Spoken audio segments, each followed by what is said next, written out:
राहुल ने जैसे ही ऑफिस जाते वक्त कैलेंडर पर नजर डाली, आज की तारीख देखकर उसका मन टूट गया। आज 9 जनवरी थी और उसकी दुनिया में अकेलेपन की पहली बरसी थी। शिवानी, उसकी पत्नी, को गुजरे पूरा 1 साल हो गया था। कानून और समाज की नज़र में वे आज भी शादी के बंधन में बंधे थे, पर यह बंधन बस नाम का ही रह गया था।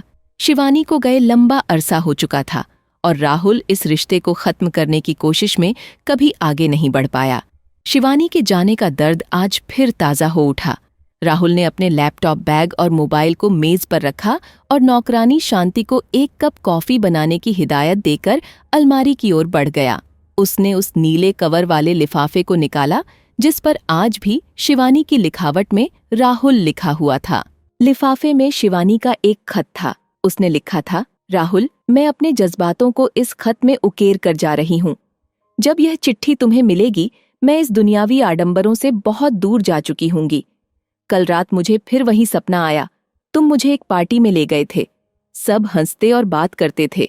फिर अचानक उनके चेहरे पर भयानक हंसी आ गई। तुम्हारा चेहरा भी डरावना हो गया। राहुल को याद आया कि वह कितना गुस्सैल हो गया था। वह शिवानी पर अपना गुस्सा उतारता रहता था, जबकि शुरू में ऐसा नहीं था। उनका वैवाहिक जीवन खुशहाल था, पर धीरे धीरे काम के बोझ ने राहुल को इतना परेशान कर दिया कि वह शिवानी पर अपनी सारी फ्रस्ट्रेशन निकालने लगा था। राहुल ने खत का बचा हिस्सा पढ़ना शुरू किया। शिवानी ने लिखा था, तुम्हारे गुस्से के बावजूद मैं तुम्हें प्यार करती रही, पर तुमने मुझे कभी प्यार नहीं दिया। तुम मेरे मोटापे का मजाक उड़ाते थे, जबकि मेरे हाइपोथायराइडिज्म के कारण मेरा वजन बढ़ गया था। मैंने तुम्हारी हर खुशी के लिए सब कुछ किया, पर तुम्हारी नजरों में मैं हमेशा बुरी ही रही। राहुल के दिल में कांटे चुभने लगे, लेकिन वह उस पीड़ा को भोगना चाहता था। उसने खत का अगला हिस्सा पढ़ना शुरू किया।